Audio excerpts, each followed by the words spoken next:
เห็นหัวหนูไหม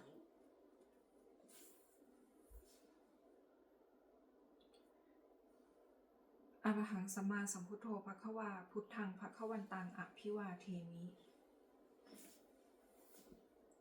สวากขาโตภควตาธัมโมธัมมังนัมสสามิสุปฏิปันโนภควโตสาวกสังโฆสังฆังนะมามิข้าพเจ้านางสาวธัญพัฒน์แก้วพรขอถึงพระพุทธพระธรรมพระสงฆ์เป็นสรณะที่พึ่งบัดนี้ข้าพเจ้าจะนั่งสมาธิภาวนาเป็นครั้งที่7ตรงกับวันที่7พฤษภาคมพุทธศักราช2569เพื่อเป็นการปฏิบัติบูชาคุณพระพุทธเจ้าและเป็นอาจาริยบูชาคุณครูบาอาจารย์อันมีหลวงปู่ทวดและหลวงปู่ศิลาเป็นที่สุดขอจิตของข้าพเจ้าจงรวมเป็นสมาธิโดยเร็วเทินขอเทพเทวดาเจ้าทั้งหลายโปรดจงมาอนุโมทนาในการนั่งสมาธิเจริญจิตตภาวนาของข้าพเจ้านี้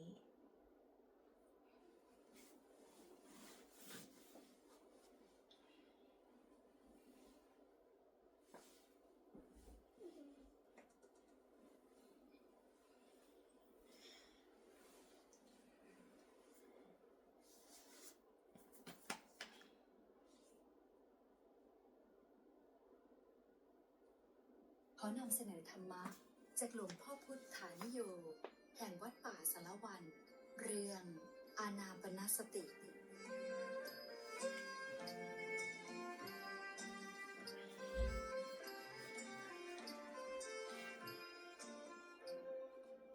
ต้องหาที่นั่งให้เป็นที่สบายพิจารณาดูที่นั่งที่ปลอดภัยไม่มีอันตรายจากสัตว์ร้ายหรือสิ่งรบกวนจะนั่งท่าไหนก็ได้นั่งขัดสมาธินั่งพักเพียรแต่ว่าต้องนั่งในท่าทีที่เคารพสำรวมกายวาจาและใจการฝึกหัดสำรวมกายวาจาและใจมีสติคุ้มครองรักษาอยู่ที่การเคลื่อนไหวไปมาของกายระวังอยู่ที่คำพูดแล้วก็พยายามคิดสิ่งที่เป็นศีลเป็นธรรมเป็นการฝึกหัดสำรวมกายวาจาและใจให้มีระเบียบเรียบร้อยมนุษย์เรามีสิ่งที่แตกต่างจากคฤหัสถ์จากสัตว์เดรัจฉานอยู่ตรงที่ความเป็นอยู่มีระเบียบเรียบร้อยความเป็นระเบียบเรียบร้อยเป็นสัญชาตญาณที่เกิดขึ้นตามอุปนิสัยบุญบารมีของใครอันนั้นเป็นความเป็นระเบียบเรียบร้อยซึ่งเป็นมาตั้งแต่ดั้งเดิมด้วยอำนาจบุญกุศลที่สร้างไว้ในภพก่อนชาติก่อนอีกอย่างหนึ่งมีความเป็นระเบียบซึ่งเราจะต้องปฏิบัติตามกฎกติกาของสังคมคือหมู่คณะตั้งระเบียบแบบแผนอะไรขึ้นมาเราพยายามปฏิบัติตามระเบียบแบบแผนอันนั้นในทางปฏิบัติธรรมเรามีหลักที่จะพึงปฏิบัติตามอยู่สองอย่างหนึ่งบทบัญญัติของพระพุทธเจ้าและพระเป็นเจ้าในศาสนาที่เรานับถืออยู่บทบัญญัติของพระเจ้าในศาสนาคริสต์มีบัญญัติ10ประการบทบัญญัติในศาสนาพุทธก็มีศีล5ศีล8ศีล10ศีล227อันนี้เป็นบทบัญญัติดั้งเดิมผู้ปฏิญาณตนนับถือศาสนาใดๆต้องปฏิบัติตามคำสั่งของพระเป็นเจ้าของตนเองในศาสนาพุทธเราจะเรียกว่าพระพุทธเจ้าคือพระเป็นเจ้าในของศาสนาพุทธก็ได้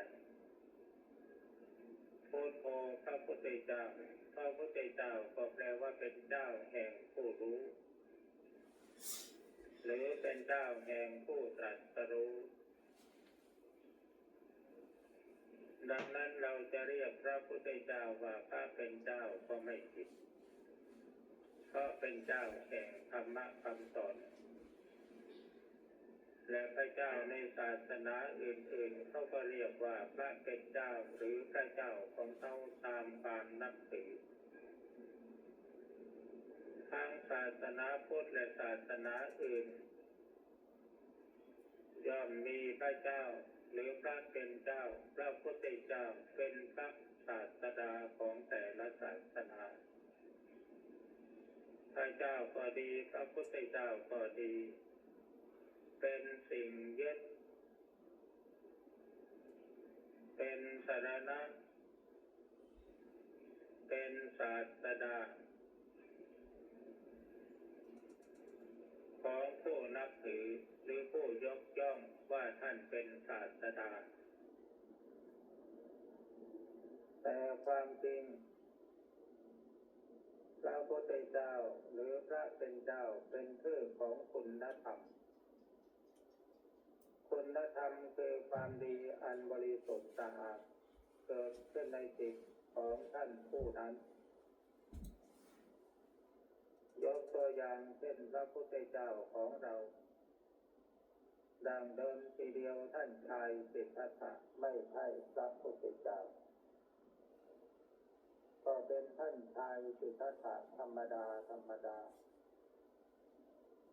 เมื่อพระองค์บำเพ็ญเพียรบำเพ็ญบารมีจนสามารถตรัสรู้ธรรมะของจริงโดยลำพังของพระองค์เองแล้วคุณธรรมที่ทำคนให้เป็นพุทธะเกิดขึ้นที่จิตของท่านแล้วท่านเอาคุณธรรมหรือธรรมอันนั้นมาสอนคนอื่นมีผู้ปฏิบัติตามก็ได้สำเร็จคุณธรรมคือถึงความเป็นพุทธะธรรมะคำสอนของท่านจึงเป็นสิ่งที่มีประโยชน์แก่ประชาชนและในญาณิกธรรมสามารถทำผู้ปฏิบัติให้ดำเนินไปถึงความพ้นทุกข์บรรลุถึงคุณธรรมความเป็นพุทธะเช่นเดียวกันกับพระองค์เมื่อมีผู้มาปฏิบัติตามได้ผลเป็นที่พอใจแล้วประชาชนพลเมืองเห็นคุณเห็นประโยชน์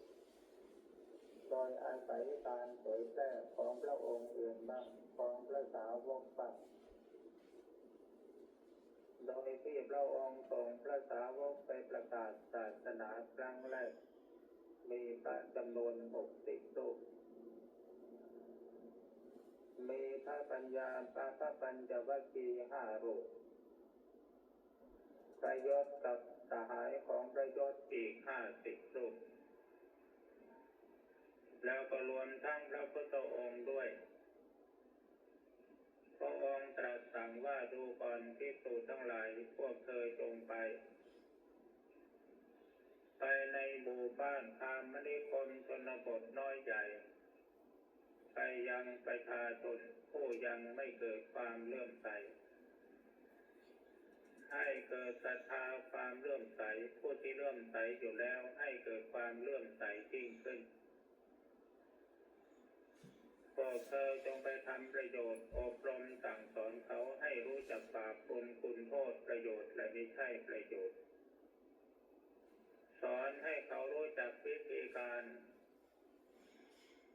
ปฏิบัติกายวาจาใจของตนเองให้เป็นผู้ปฏิบัติดีปฏิบัติชอบอย่างต่ำสามารถปรับจิตใจของตนเองให้เป็นอยู่ได้สบายในสังคมสาวกทั้งหลายก็จะลิกไปตามที่พระพุทธองค์ทรงรับสั่งผู้ที่สำเร็จคุณธรรมที่ทำคนให้เป็นพุทธะ ระพุทธเจ้าตรัสรู้อริยสัจสี่คือทุกข์สมุทัยนิโรธมรรคอันนี้เป็นธรรมะที่พระองค์ตรัสรู้ก่อนหน้าที่พระองค์จะได้ตรัสรู้พระองค์ก็ไปบำเพ็ญสมาธิตามแบบฌานสมาบัติในสำนักของท่านอาราระดาบทพุทธกดาบทสามารถทำสมาธิจิตให้บรรลุปฐมฌานทุติยฌานจนกระทั่งถึงเนวสัญญานาสัญญายตนะได้สำเร็จสมาบัติแบบมีความคล่องตัวชำนิชำนาญในการเข้าออกฌานเป็นวสีจนอาจารย์เห็นความรู้ความสามารถชวนให้อยู่เป็นคณาจารย์สอนในสำนักแต่พระองค์มาพิจารณาดูแล้วพระองค์รู้สึกตัวว่าได้สร้างบารมีมาเพื่อเป็นพระสัมมาสัมพุทธเจ้าความรู้ความเข้าใจความเป็นในทางปฏิบัติเพียงแค่ระดับฌานสมาบัตินั้นยังไม่ถึงซึ่งความตรัสรู้เป็นพระสัมมาสัมพุทธเจ้าเพราะขณะที่จิตอยู่ในฌานขั้นละเอียดขั้นกิเลสตัณหามานะทิฏฐิไม่มีแต่เมื่อออกจากสมาธิออกจากสมาธิออกจากฌานมาแล้วความรู้สึกที่เป็นกิเลสความยินดียินร้ายความรักความชังความโลภความโกรธความหลงก็ยังมีอยู่ดังนั้นเราจึงไม่สำเร็จถ้าหากว่าสำเร็จจริงๆอยู่ในสมาธิในฌานอย่างไรในเมื่อออกมาแล้วก็ต้องเป็นอย่างนั้นอันนี้เราอยู่ในสมาธิในฌานกิเลสไม่มีแต่ออกมาแล้วกิเลสยังมีอยู่ก็แสดงว่าเรายังไม่สำเร็จเป็นพระพุทธเจ้าภายหลังพระองค์จึงได้มารับข้าวมัทุปายาตของนางสุธาดาหลังที่เลิกบำเพ็ญเพียรในสำนักของท่านดาบททั้งสองแล้วและหลังที่เลิกจากการบำเพ็ญทุกขกิริยาปีประการต่างๆตลอดเวลา6 ปีได้มาเสวยข้าวมัทุปายาตของนางสุธาดาเพราะเป็นวันที่นางสุธาดานำข้าวมัทุปายาตไปสังเวยเทวดาที่ต้นโพครั้งก่อนๆที่เคยไปสังเวยเอาข้าวมัทุปายาตไปวางไว้ก็ไม่มีเทวดามาเสวยแต่ไปครั้งนี้เห็นท่านชายสิทธัตถะทรงเทพประชิตประทับนั่งอยู่ก็มีความดีอกดีใจว่าเทวดาแสดงตนปรากฏให้เราเห็นเป็นรูปเป็นร่างแล้วก็น้อมนำถาดข้าวมัทุปายาตเข้าไปทูลถวายพระพุทธองค์รับแล้วก็ทรงเสวยข้าวมัทุปายาตทั้งหมด49 ก้อนเสวยเสร็จแล้วก็ไปอธิษฐานถาดเสี่ยงในแม่น้ำเนรัญชลา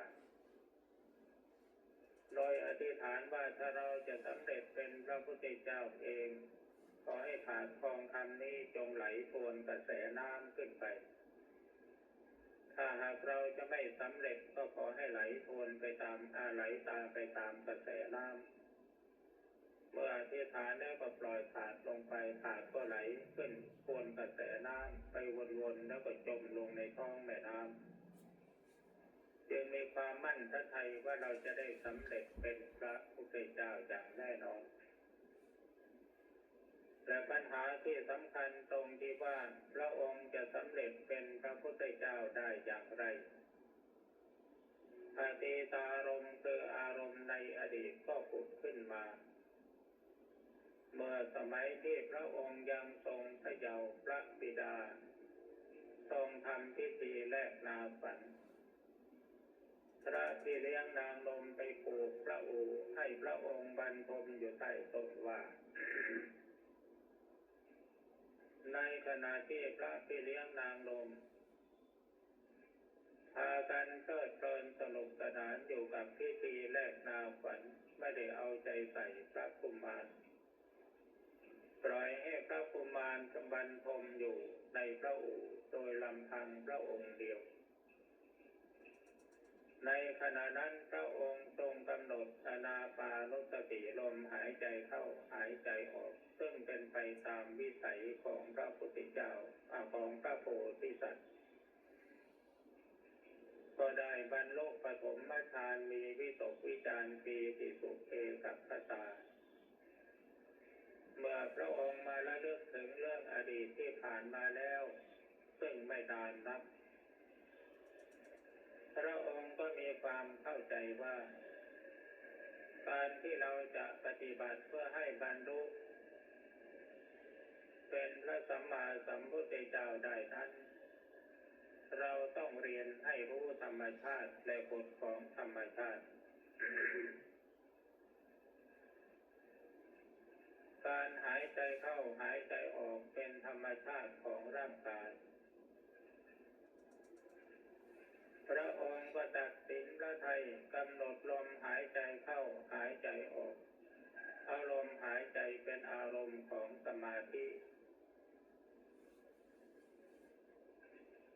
เมื่อลมหายใจออกสั้นพระองค์ก็รู้หายใจออกยาวก็รู้ลมละเอียดก็รู้ลมหยาบก็รู้อยู่ที่ลมหายใจเข้าใจว่าในขณะที่พระองค์กำหนดรู้ลมหายใจพระองค์ไม่ได้นึกพุทโธหรือไม่ได้นึกอะไรทั้งสิ้นเป็นแต่เพียงว่ากำหนดจิตให้รู้อยู่ที่ลมหายใจเพราะในสมัยนั้นพระพุทธเจ้าพระธรรมพระสงฆ์ก็ไม่มีพระองค์ไประลึกถึงใครก็ไม่มีสิ่งที่จะไประลึกถึงก็เพียงแต่ว่านึกรู้อยู่ที่ลมหายใจเข้าหายใจออกเท่านั้นการกำหนดดูลมหายใจเข้าหายใจออกธรรมชาติของจิตถ้ามีสิ่งรู้สติมีสิ่งระลึกในขั้นต้นพระองค์ก็ได้พระสติสัมปชัญญะเข้มแข็งขึ้นมีพลังแก่กล้าขึ้นสามารถที่จะประคับประคองให้พระจิตของพระองค์กำหนดรู้อยู่ที่ลมหายใจเองโดยอัตโนมัติจนกระทั่งจิตสงบเป็นสมาธิมีประกายสว่างไสวพระจิตมีวิตกวิจารคือกำหนดรู้ที่ลมหายใจสติรู้พร้อมอยู่ที่นั่นเมื่อพระจิตของพระองค์กับอารมณ์คือลมหายใจแนบสนิทกันไม่แยกจากกันเรียกว่าเคล้าคลึงเป็นอันเดียวกันจิตก็อันนั้นอารมณ์ก็อันนั้นทำให้กายเบาจิตเบาทำให้กายสงบจิตสงบกายเบาจิตเบากายสงบจิตสงบเป็นอาการของปีติซึ่งกำลังจะเกิดขึ้นกายเบาจิตเบากายสงบจิตสงบเป็นกายวิเวกพระองค์ได้ความสงัดกายความสงบจิตเป็นจิตตวิเวกพระองค์ได้ความสงัดจิตเมื่อจิตสงบตั้งมั่นเป็นสมาธิมีปกติความยินดีไม่มีความยินร้ายไม่มีกิเลสโลภโกรธหลงในขณะนั้นไม่ปรากฏพระองค์จิตของพระองค์ก็ได้อุปธิวิเวกคือความสงัดกิเลสนิวรณ์ห้าความฟุ้งซ่านรำคาญได้หายไปหมดสิ้นพระทัยปลอดโปร่งจิตเสวยปีติและความสุขจิตเสวยความสุขซึ่งเกิดจากปีติเมื่อเป็นเช่นนั้นจิตก็ไม่ดิ้นรนกระวนกระวายบายหน้าสู่ความสงบตามลำดับขั้นตอนจนได้บรรลุปุเพนิวาสานุสติญาณคือ ญาณที่ระลึกชาติผลหลังได้ในชาติก่อนๆโน้นพระองค์เคยเกิดเป็นอะไรเป็นสัตว์เป็นคนเป็นเทวดาอินทร์เป็นยมเป็นยักษ์พระองค์ระลึกชาติผลหลังได้ตั้งแต่1 ชาติ 2 ชาติจนถึงแสนชาติล้านชาติไม่มีกำหนดตามวิสัยของพุทธภูมิ แล้วก็ทรงตรัสรู้ว่าพระองค์ได้เวียนว่ายตายเกิดมาในวัฏสงสารนี้นับไม่ถ้วน แล้วก็ไปรู้เหตุรู้ปัจจัยของการที่ทำให้เวียนว่ายตายเกิดคือกฎของกรรมชีวิตของคนและสัตว์ทั้งหลายอาศัยกิเลสคืออวิชชาความรู้ไม่จริงเมื่อเกิดความรู้ไม่จริงย่อมเป็นเหตุให้ทำกรรมตามที่ตนเข้าใจว่ามันเป็นสิ่งที่ถูกต้องในเมื่อทำกรรมลงไปแล้วก็ได้เสวยผลของกรรมคือวิบากคือผลซึ่งเกิดจากการกระทำเมื่อได้รับวิบากคือผลแล้วก็เป็นเหตุให้เกิดอีกก็มาอาศัยความไม่รู้หรือรู้ไม่จริงเป็นเหตุให้ทำกรรมต่อเนื่องกันไม่ขาดสายแล้วก็ได้รับผลของกรรมเรื่อยไปตราบใดที่อรหัตมรรคญาณยังไม่บังเกิดขึ้นในจิตของท่านของสัตว์ทั้งหลายสัตว์ทั้งหลายก็ย่อมจะเวียนว่ายตายเกิดอยู่ในวัฏสงสารร่ำไปเพราะไม่มีสิ่งใดมาตัดสายแห่งกรรมพระองค์ก็ทรงรู้แจ้งเห็นจริงว่าสัตว์ทั้งหลายเกิดมาเพราะกรรมแล้วก็ได้บรรลุจุตูปปาตญาณรู้จุติและเกิดของสัตว์ทั้งหลายรู้กรรมมัสสกตาญาณว่าชีวิตทุกดวงเป็นไปตามกฎของกรรมที่จะตัดกรรมตัดเวรได้ก็ต้องตัดกิเลสตัววิชาซึ่งเป็นเหตุก่อเกิดไม่หยุดไม่หย่อน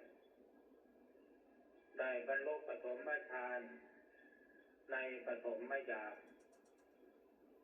ได้บรรลุปุเพนิวาสานุสติญาณในปฐมญาณ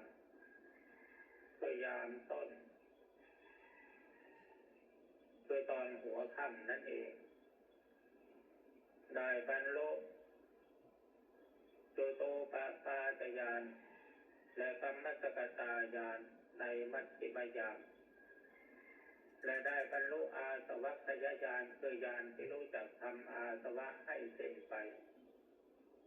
ในปัจฉิมญาณคือเวลาก่อนคืน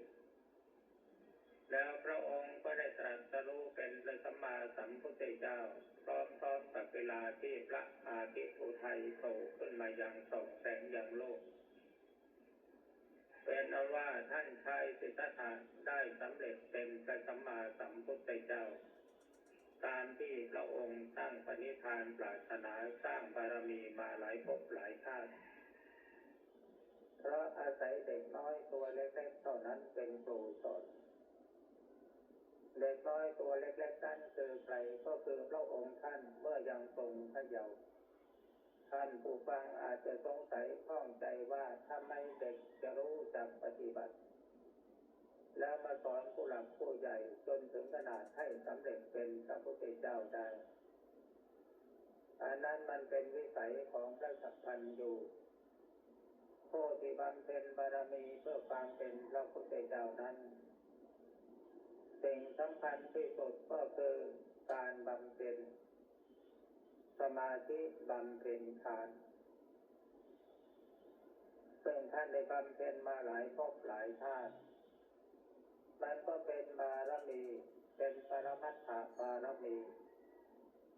สิงสถิตอยู่ในจิตในใจของพระองค์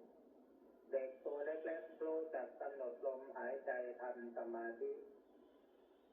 เป็นไปโดยพระบารมีซึ่งเป็นอุปบารมี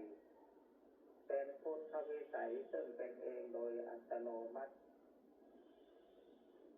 เพราะฉะนั้นการที่ เราจะมาประพฤติปฏิบัติธรรมขอได้โปรดพิจารณาถึงปฏิปทาของพระพุทธเจ้าที่พระองค์ได้บำเพ็ญมาพระพุทธองค์พยายามเรียนให้รู้ธรรมชาติธรรมชาติก็คือกายกับใจสถานการณ์ในสิ่งแวดล้อมในตัวของเรามีตาหูจมูกลิ้นกายใจอันนี้เป็นสิ่งที่เรามีอยู่โดยธรรมชาติธรรมชาติของตาต้องดูธรรมชาติของหูต้องฟังธรรมชาติของจมูกดมกลิ่นธรรมชาติของลิ้นรับรสธรรมชาติของกายถูกต้องสัมผัสธรรมชาติของใจนึกคิดสิ่งทั้งหลายเหล่านี้นักปราชญ์ท่านบัญญัติว่าเป็นสภาวะธรรมสภาวะธรรมคือธรรมชาติในเมื่อรู้ความจริงของธรรมชาติที่ปรากฏว่ามีอยู่เป็นอยู่โดยธรรมชาติเรามาพิจารณาถึงธรรมชาติเอาอย่างง่ายๆธรรมชาติของสิ่งที่มีชีวิตอยู่ธรรมชาติของมนุษย์พ่อแม่เป็นมนุษย์ลูกเกิดมาก็เป็นมนุษย์นี่ก็เป็นธรรมชาติอันหนึ่งธรรมชาติของสัตว์เดรัจฉานพ่อแม่เป็นสัตว์เดรัจฉานลูกเกิดมาก็เป็นสัตว์เดรัจฉานนี่เป็นธรรมชาติอันหนึ่งและสิ่งที่มีกายมีใจคนสัตว์ก็ดีเกิดขึ้นมาแล้วต้องแก่เจ็บตายอันนี้ก็เป็นธรรมชาติอันหนึ่งวัตถุทั้งหลายที่มีอยู่เป็นอยู่โดยธรรมชาติก็ดีที่บุคคลเสกสรรปั้นแต่งสร้างขึ้นก็ดีอันนั้นก็เป็นธรรมชาติธรรมชาติก็ต้องมีความเปลี่ยนแปลงยักย้ายมีการเกิดขึ้นทรงอยู่สลายตัวนั่นคือกฎของธรรมชาติภาษาบาลีท่านบัญญัติว่าอนิจจังไม่เที่ยงทุกขังเป็นทุกข์อนัตตาไม่เป็นตัวเป็นตนทุกสิ่งทุกอย่างที่เป็นไปตามกฎธรรมชาติแล้วมันมาเกี่ยวข้องกับมนุษย์ได้อย่างไรก็เพราะมนุษย์ก็เป็นธรรมชาติชิ้นหนึ่งมันจึงมีส่วนเกี่ยวข้องกันแล้วเมื่อธรรมชาติทั้งหลายเหล่านั้นเป็นไปตามกฎความจริงของเขาทำไมมนุษย์มันจึงต้องไปทุกข์ไปเดือดร้อนแล้วก็เกิดทุกข์ขึ้นมาอย่างมหันต์คำตอบก็คือว่ามนุษย์ที่มันจองหองมันอยากไปเป็นใหญ่กว่าสิ่งทั้งปวงแล้วมันก็เอาความรู้สึกจิตใจของมันเข้าไปขัดขวางต่อสิ่งซึ่งมันจะเป็นไปโดยกฎของธรรมชาติซึ่งไม่มีใครห้ามได้แล้วว่ามันเกิดปัจจัยของมนุษย์ที่เอาใจไปขัดขวางมันก็เกิดทุกข์เพราะไม่สมหวังเพราะฉะนั้นสภาวะด้วยธรรมชาติทั้งหลายมันจึงทำให้มนุษย์ต้องเกิดทุกข์เกิดเดือดร้อนเพราะมนุษย์อยากจะเป็นผู้ยิ่งใหญ่กว่าสิ่งทั้งปวงนี่จุดเริ่มของความทุกข์มันก็อยู่กันที่ตรงนี้เพราะฉะนั้นเมื่อนักปราชญ์จะเป็นนักปราชญ์ในศาสนาใดก็ตามในเมื่อท่านรู้แจ้งเห็นจริงตามภูมิปัญญาของท่านว่าสิ่งนี้มันเป็นแนวทางปฏิบัติเพื่อให้มนุษย์เกิดความสุขหรือทำให้มนุษย์มีศีลมีธรรมจะได้อยู่ร่วมโลกกันอย่างสันติสุขศาสดาแต่ละองค์ศาสดาแต่ละท่านก็นำคำสอนของตนเองมาเผยแพร่มาอบรมสั่งสอนปวงชนให้รู้จักคำสอนของแต่ละท่านแล้วก็ให้ประพฤติปฏิบัติตามซึ่งมันเป็นหลักใจและเป็นหลักกลางสาธารณะทั่วไปคือหลักการบำเพ็ญสมาธินี่เป็นคุณธรรมเป็นหลักธรรมที่เป็นกลางไม่มีใครเป็นเจ้าของเป็นสาธารณะทั่วไปทุกศาสนาและทุกลัทธิแม้คนไม่มีศาสนาหรือไม่เคยปฏิญาณตนว่าเราจะนับถือศาสนานั้นศาสนานี้เขาเหล่านั้นก็ได้ปฏิบัติสมาธิภาวนากันมาแล้ว ไม่เฉพาะแต่เราที่จะไปมีความรู้สึกว่าเราเป็นคนในศาสนาใดสังกัดในศาสนาใดเป็นลูกศิษย์ของศาสดาองค์ใดเพราะธรรมะเป็นของกลางกลางใครปฏิบัติก็ได้ไม่เลือกหน้าแต่ความแตกต่างของลัทธิและศาสนาอยู่ตรงที่บทบัญญัติที่พระเจ้าของใครบัญญัติขึ้นเท่านั้นดังที่ได้กล่าวแล้วในเบื้องต้นกฎระเบียบของแต่ละศาสนานั่นแหละคือบัญญัติของเจ้าของศาสนาในศาสนาพุทธพระพุทธเจ้าก็ทรงบัญญัติศีล 5 ศีล 8 ศีล 227ให้ลูกศิษย์ได้มาให้บริษัทของท่านถือเป็นหลักปฏิบัติใครจะปฏิบัติเพื่อละบาปความชั่วตามกฎเกณฑ์ที่พระองค์ทรงเทศเอาไว้ต้องปฏิบัติตามกฎนี้อันนี้เป็นกฎบัญญัติบังคับตายตัวความแตกต่างของแต่ละลัทธิแต่ละศาสนาอยู่กันที่ตรงนี้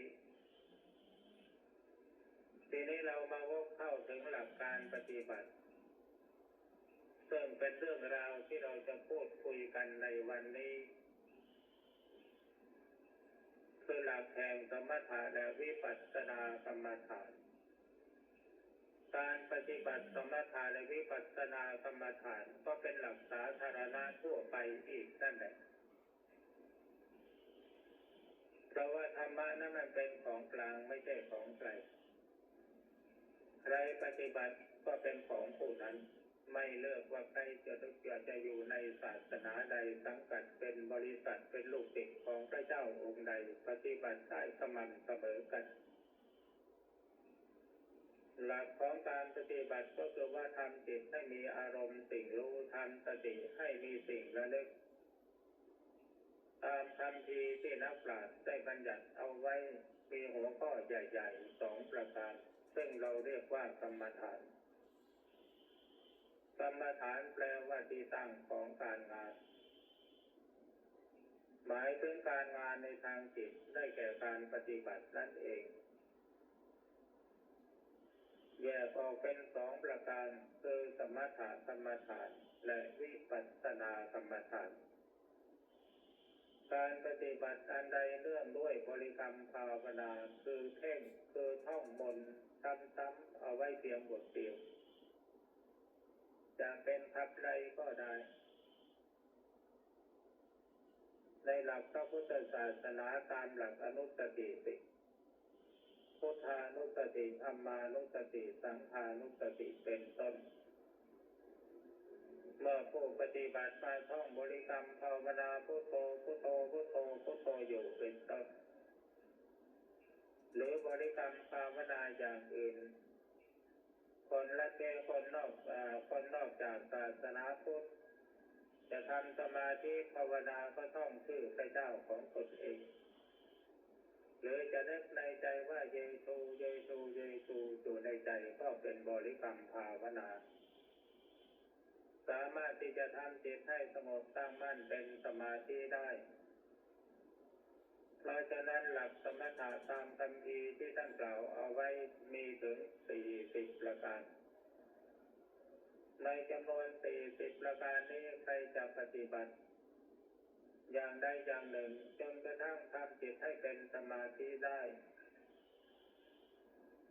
ก็ไม่จำเป็นจะต้องไปปฏิบัติให้ครบถ้วนถึง40 ประการปฏิบัติอย่างใดอย่างหนึ่งให้จิตสงบได้ก็พอแล้วที่ได้คำว่าสมถะนั้นหมายถึงความสงบสมถะแปลว่าความสงบสมาธิก็แปลว่าจิตตั้งมั่นจิตตั้งมั่นชอบหมายถึงผู้บำเพ็ญภาวนาแล้วจิตสงบลงไปนิ่งรู้ตื่นเบิกบานหรือบางทีจิตมีวิตกวิจารปีติสุขเอกัคตาจิตสงบตั้งมั่นลงไปเป็นสมาธิเพราะฉะนั้นสมถะนี้ การปฏิบัติแบบสมถะก็เพื่อมุ่งหมายให้จิตสงบตั้งมั่นเป็นสมาธิเอากันแค่นี้ก่อนและเป็นชื่อแห่งการปฏิบัติเป็นชื่อแห่งวิธีการวิปัสสนาก็เป็นแนวทางแห่งการปฏิบัติเป็นคำกล่าวถึงวิธีการปฏิบัติการปฏิบัติด้วยการใช้สติปัญญาค้นคิดพิจารณาหรือการตามรู้อารมณ์จิตของตนเองเมื่อจิตคิดขึ้นมาปล่อยให้คิดไปมีสติกำหนดตามรู้จนกระทั่งจิตสงบลงเป็นสมาธิเหมือนกันกับบริกรรมภาวนาดังนั้นทั้งสองอย่างทั้งสมถะวิปัสสนาเป็นชื่อของวิธีการจุดมุ่งหมายของการปฏิบัติทั้งสองอย่างเพื่อมุ่งให้จิตสงบเป็นสมาธิมีวิตกวิจารปีติสุขเอกัคตาจุดประสงค์เพื่ออะไรหนึ่งเพื่อระงับนิวรณ์ห้าประการ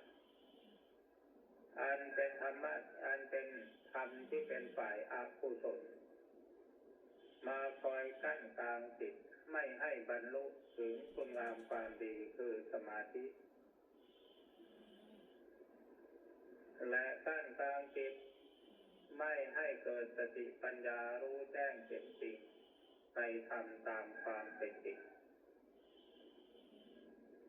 ดังนั้นการปฏิบัติสมาธิทั้งสมถะและวิปัสสนาในขั้นต้นจึงมุ่งหมายที่ทำจิตให้สงบเป็นสมาธิ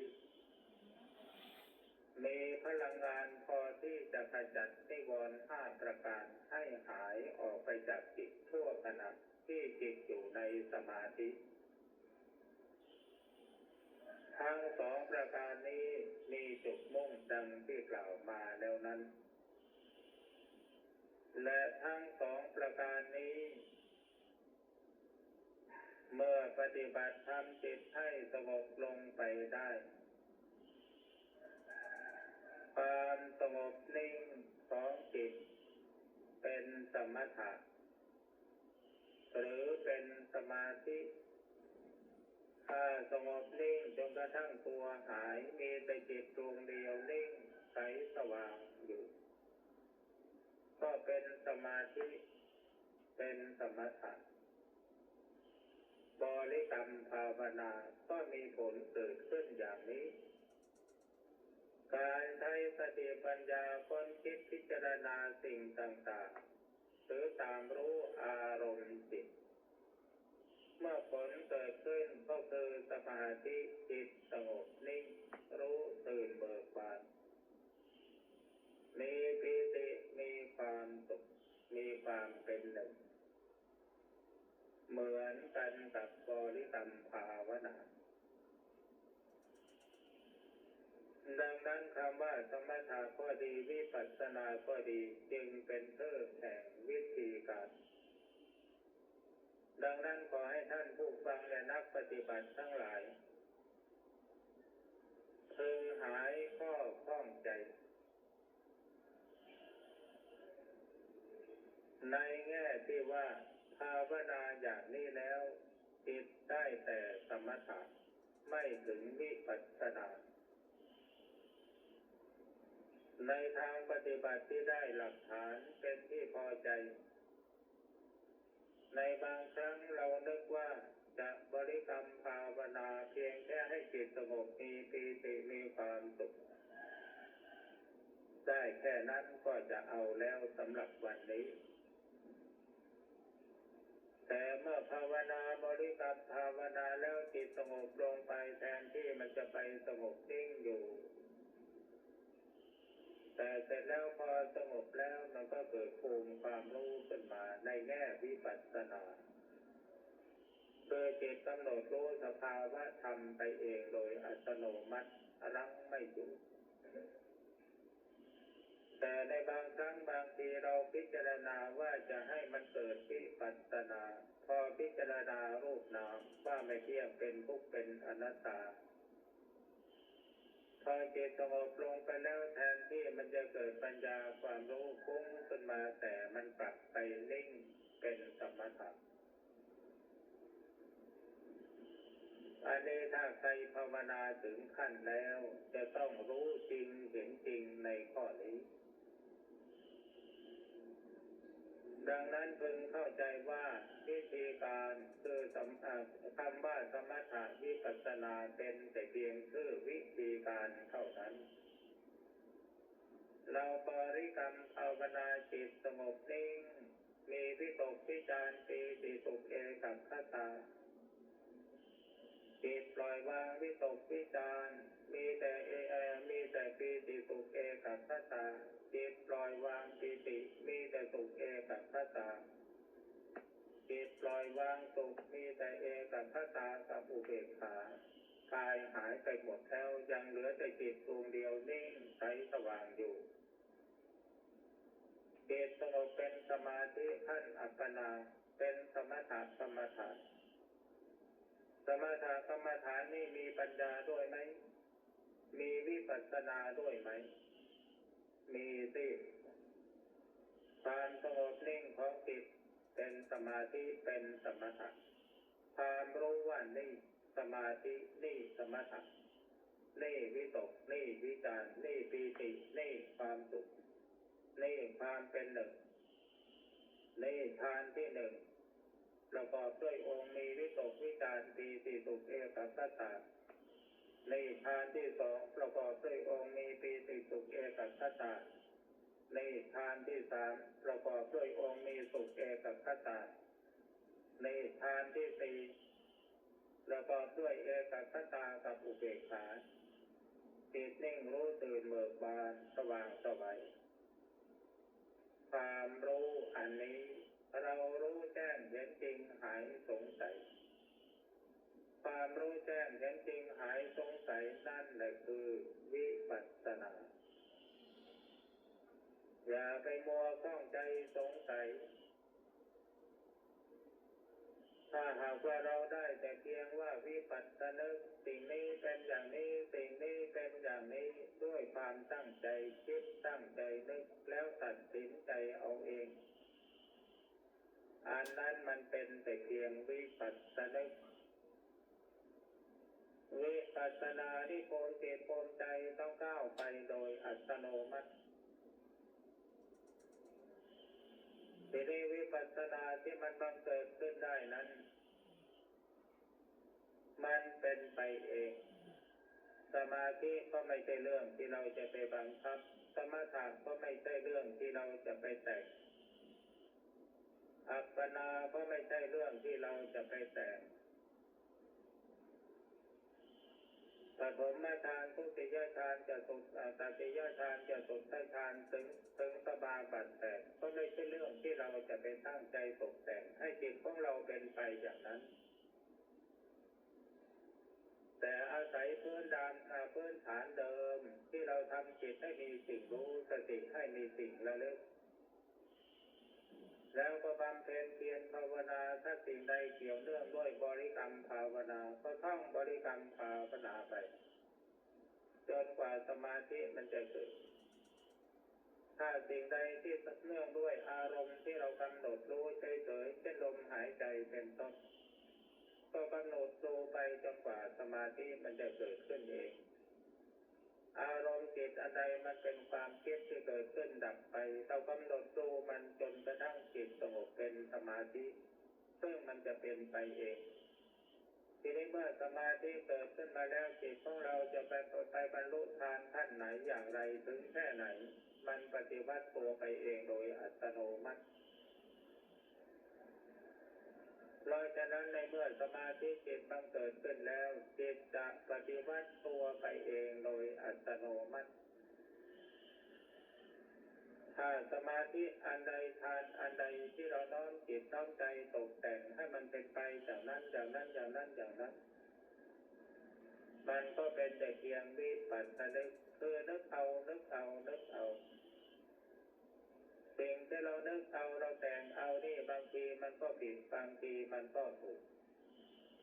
แต่ถ้าสมาธิที่มันเป็นไปเองโดยอาศัยพลังของกรรมฐานเพื่อความสงบแล้วเกิดปัญญาที่มันเกิดขึ้นมามันก็เกิดขึ้นเองโดยพลังจิตที่อาศัยคุณธรรมคือศีลสมาธิปัญญาประชุมพร้อมกันลงเป็นหนึ่งมีพลังเสมอกันเมื่อใดมันก็แสดงผลให้ปรากฏหนึ่งทำจิตให้สงบนิ่งเป็นสมถะประการที่สองทำจิตให้เกิดภูมิปัญญาคือความคิดฟุ้งขึ้นมาอย่างรั้งไม่อยู่และเมื่อสมาธิเกิดขึ้นมาแล้วภูมิจิตมันจะเป็นไปเองโดยอัตโนมัติเราแต่งไม่ได้ถ้าเราเกิดเอาความคิดของเราเข้าไปแทรกเข้ามาไหลสมาธิมันจะถอนทันทีอย่างบางทีเราตั้งใจกำหนดพิจารณาผมขนเล็บฟันหนังเนื้อเอ็นกระดูกจนครบอาการ32ในตอนแรกๆเราตั้งใจพิจารณามีความคิดความรู้เพียงใดขนาดไหนคิดไปพิจารณาไปการตั้งใจพิจารณาตั้งใจคิดเป็นสติปัญญาธรรมดาความคิดอันเป็นสติปัญญาธรรมดาเป็นเหตุเป็นปัจจัยทำให้จิตสงบในขั้นอัตโนมัติเพราะสิ่งที่เราคิดอยู่นั้นมันเป็นอารมณ์สิ่งรู้ของจิตสิ่งระลึกของสติในเมื่อจิตมีสิ่งรู้สติมีสิ่งระลึกรู้พร้อมอยู่ในขณะจิตนั้นในปัจจุบันสามารถที่จะทำจิตให้เกิดมีสมาธิมีปีติมีความสุขขึ้นมาได้เมื่อจิตสงบลงเป็นสมาธิถ้าหากว่ามันไม่นิ่งอยู่เฉยๆถ้าสงบนิ่งลงไปแล้วมันจะเกิดปัญญาเกิดความคิดเกิดความรู้แล้วมันจะไม่ยอมมาคิดอยู่เรื่องผมขนเล็บฟันหนังท่านผู้เรียนวิชาความรู้ไม่ได้ในมาในทางไหนศาสตร์ไหนจิตที่เป็นสมาธิโดยอัตโนมัติมันจะไปค้นไปคิดไปพิจารณาอยู่ในวิชาความรู้ที่ท่านเรียนมาใครเคยทำงานอะไรคล่องตัวชำนิชำนาญจิตสงบเป็นสมาธิแล้วมันจะไปค้นคว้าพิจารณาอยู่กับงานนั้นๆทำไมมันจึงเป็นอย่างนั้นเล่าท่านผู้ฟัง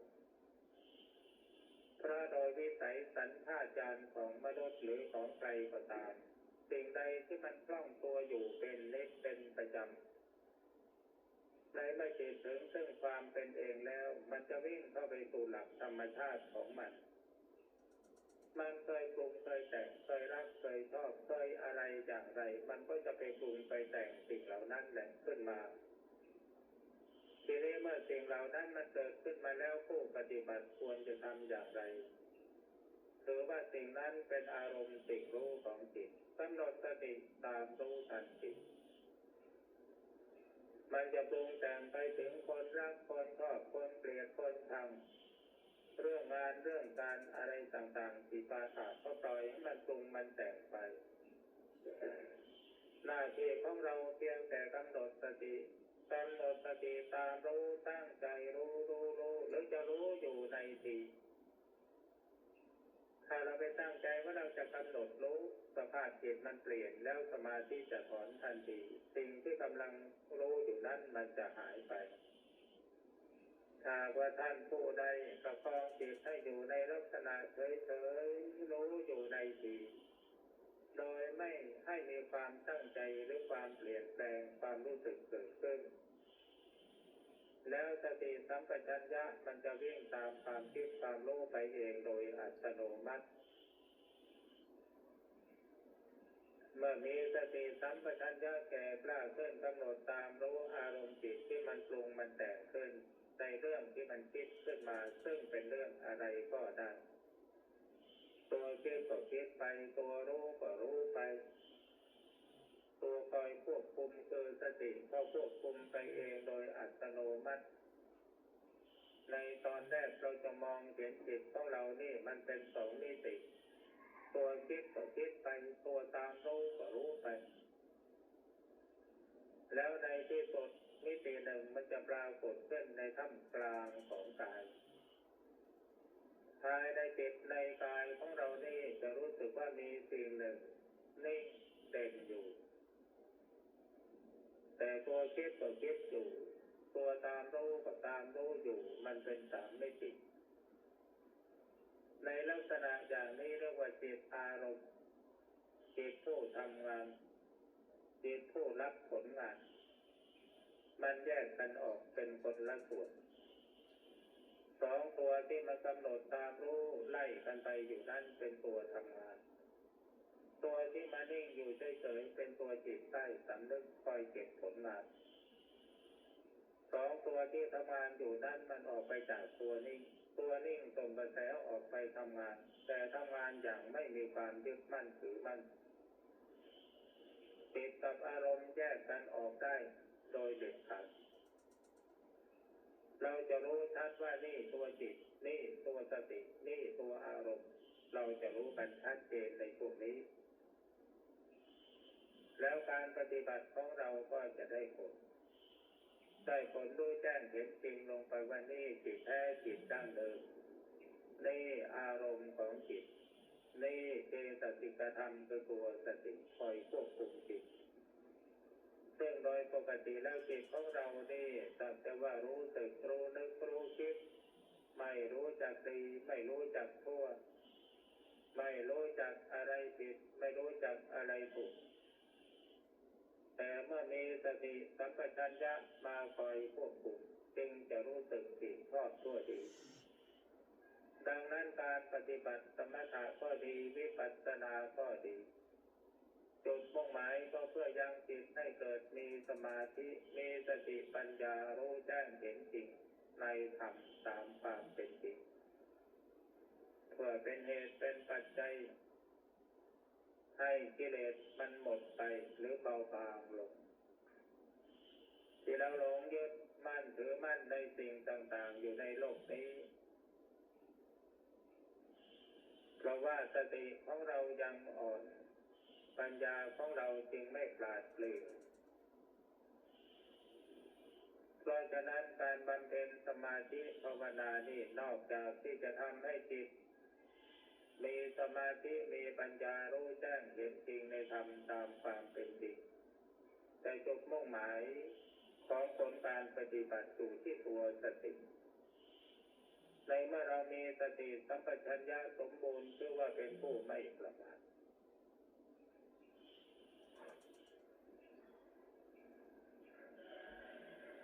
ที่ว่าธรรมะที่ว่าปมาโทมัจจุโนปัญปมาโทมัจจุโนปะทังความประมาทเป็นหนทางแห่งความตายในเมื่อถามว่าความประมาทคืออะไรความประมาทคือความขาดสติความประมาทเป็นยอดแห่งธรรมฝ่ายอกุศลเป็นใหญ่ในธรรมฝ่ายอกุศลความไม่ประมาทเป็นยอดแห่งธรรมฝ่ายกุศลในเมื่อถามว่าความไม่ประมาทคืออะไรคือความมีสติในเมื่อมีสติสัมปชัญญะแล้วขั้นต้นเราจะมีความรู้สึกสำนึกผิดชอบชั่วดีโดยวิสัยของคนที่มีความรู้สึกสำนึกผิดชอบชั่วดีจะมีความตั้งใจเสมอว่าเราจะละชั่วประพฤติดีทำจิตให้บริสุทธิ์สะอาดเพราะฉะนั้นการปฏิบัติทั้งนี้ทั้งนั้นจึงได้ชื่อว่าเป็นการปฏิบัติเพื่อให้ได้สติ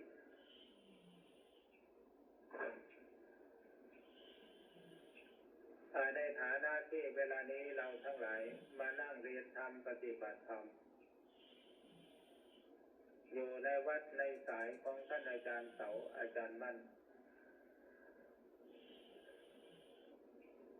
ก่อนที่จะจบบรรยายนี้ขอนำเอาโอวาทของท่านอาจารย์เสาอาจารย์มั่นมาเล่าให้ท่านทั้งหลายฟังก็เป็นคติโอวาทอันเป็นหัวใจของท่านอาจารย์เสาอยู่ตรงที่ว่าเวลานี้จิตข้าไม่สงบมีแต่ความคิดเมื่อลูกศิษย์ผู้รู้เท่าไม่ ไม่ถึงการได้ยินคำพูดของอาจารย์เช่นนี้ก็เข้าใจว่าภูมิจิตภูมิใจของอาจารย์นี่เสื่อมแล้วจิตไม่สงบมีแต่ความคิดก็จิตฟุ้งซ่านอาจารย์ไม่มีภูมิจะอยู่เป็นลูกศิษย์อาจารย์ได้อย่างไรบางท่านถึงกับเตรียมบริขารที่จะย้ายไปหาอาจารย์อื่นไปขึ้นสังกัดกับอาจารย์อื่นแต่เมื่อถามท่านอาจารย์เสาเข้าไปจริง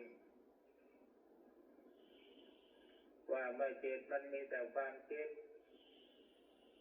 มันเป็นความฟุ้งซ่านหรืออย่างไรท่านก็ตอบว่าถ้ามันเอาแต่นิ่งมันก็ไม่ก้าวหน้า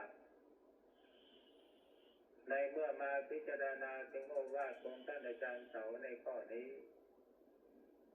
ทำให้หวนนึกถึงหลัก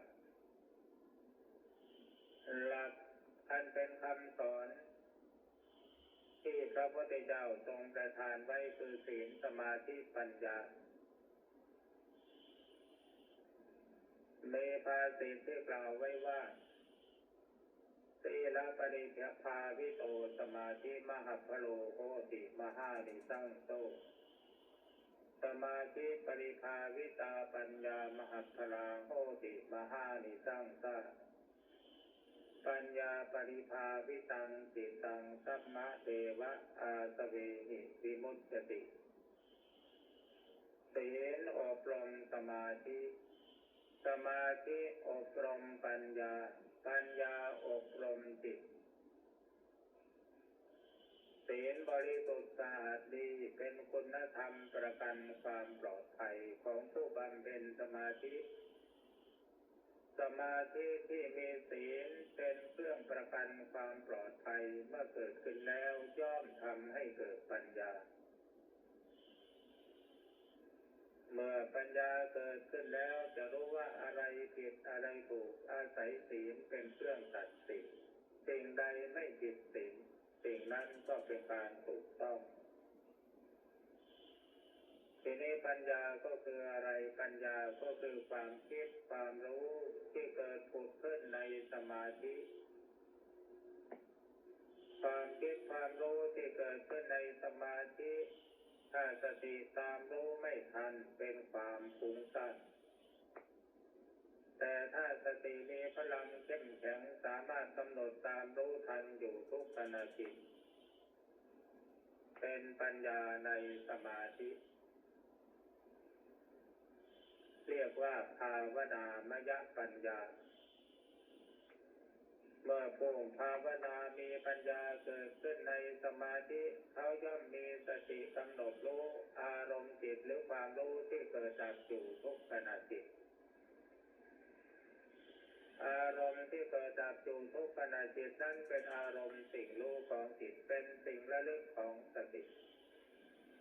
เมื่อสติตัวนี้ทำหน้าที่เองโดยอัตโนมัติโดยรู้สึกว่าทุกสิ่งทุกอย่างมันเป็นไปเองตัวความรู้ก็เกิดขึ้นเองสติก็คอยควบคุมเองโดยอัตโนมัติถ้ายิ่งกำหนดรู้ไปนานเท่าไรจิตยิ่งผ่องใสจิตยิ่งปลอดโปร่งความคิดยิ่งเร็วขึ้นแล้วความคิดอันนี้มันจะไปขาดตอนกันเป็นช่วงใดที่จิตสามารถกำหนดรู้จริงเห็นจริงในธรรมตามความเป็นจริงในแง่ใดแง่หนึ่งแล้วเขาจะตัดกระแสแห่งความคิดนั้นเข้าไปสู่ความหยุดนิ่งแล้วก็มีปีติมีความสุขรู้ตื่นเบิกบานเป็นสมถะกรรมฐานแล้วก็รู้แจ้งเห็นจริงในสิ่งที่ต้องการรู้ว่าสิ่งนี้มันเป็นสิ่งนี้ความสงบนิ่งเป็นสมถะความรู้ว่านี่คือสิ่งนี้เป็นวิปัสสนาเพราะฉะนั้นสมาธิไม่มีก็ไม่มีฌานไม่มีก็ไม่มีปัญญา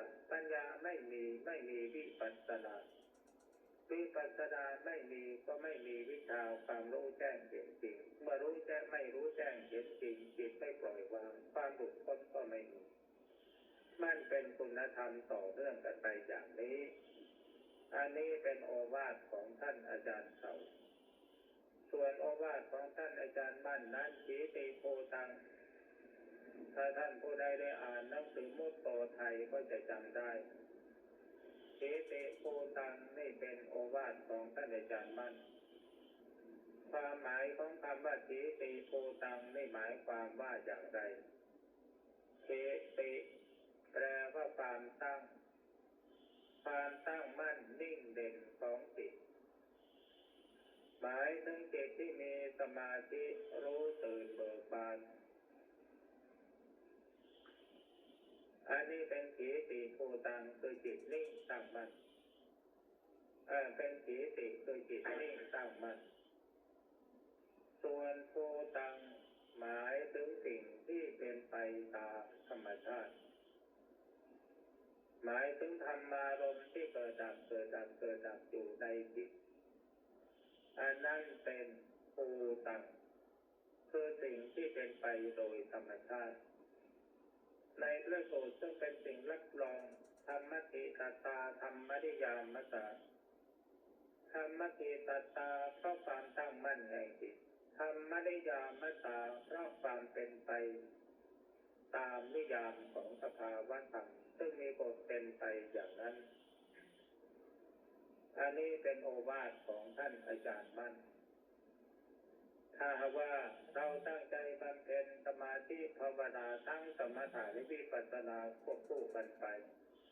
โดยจะว่าเป็นอันเดียวกันก็ได้สมถะก็คือวิปัสสนาก็คือสมถะถ้าท่านสงสัยข้องใจว่าอะไรคือสมถะอะไรคือวิปัสสนาให้กำหนดหมายเอาอย่างนี้อย่าไปเอาวิธีการมันมาพูดกันมันแก้ปัญหาจิตใจไม่ตกจิตตั้งมั่นนิ่งไม่หวั่นไหวเป็นสมถะความรู้ว่านี่สมถะกำหนดหมายเอาอย่างนี้ง่ายดีไม่ต้องไปเถียงใครให้ลำบากเอาละชั่วโมงแห่งการบรรยายธรรมะสำหรับอาตมาก็เป็นอันว่าหมดเวลาพอดี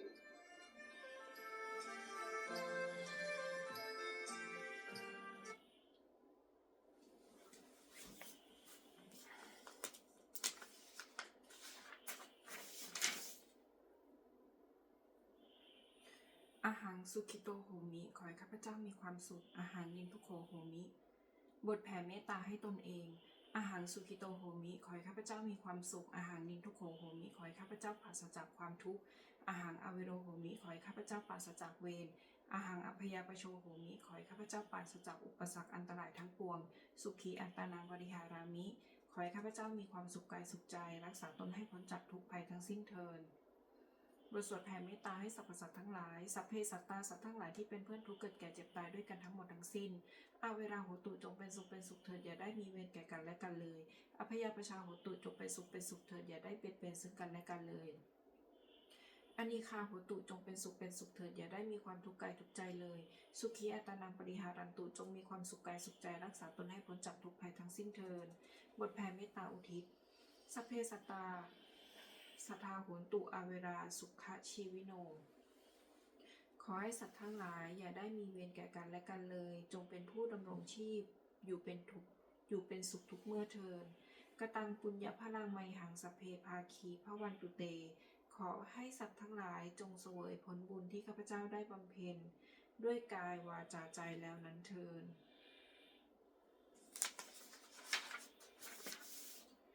บัดนี้ข้าพเจ้าได้นั่งสมาธิภาวนาครบถ้วน1 ชั่วโมงแล้วขออานิสงส์อันพึงมีนี้ขอให้เป็นปัจจัยให้ข้าพเจ้าได้เข้าใกล้กระแสพระนิพพานแม้นขณะยังบำเพ็ญอยู่ขอให้ข้าพเจ้าแคล้วคลาดปลอดภัยจากทุกโศกโรคภัยอันตรายทั้งปวงให้มีแหล่งรายได้อันสุจริตมั่นคงเป็นสัมมาอาชีพอันชอบธรรมคำว่าไม่มีคำว่าอดยากคำว่ายากจนขออย่าได้มีแก่ข้าพเจ้าขอให้ข้าพเจ้าเจริญทั้งทางโลกและทางธรรมต่อไป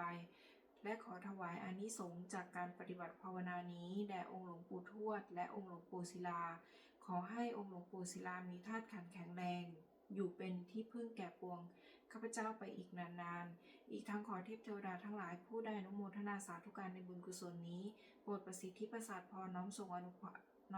นุภาพแห่งพระมงคลไปสู่วัตถุมงคลหลวงปู่ทวดยอดเศรษฐีมหายันหลวงปู่ศิลารวมถึงวัตถุทั้งปวงที่สามสิ่งบริเดได้จัดสร้างขึ้นให้เปี่ยมล้นด้วยพุทธานุภาพเทวานุภาพและฤทธานุภาพอันศักดิ์สิทธิ์อำนวยผลให้เป็นสิริมงคลแก่ผู้ครอบครองและบูชาทุกประการเทอญ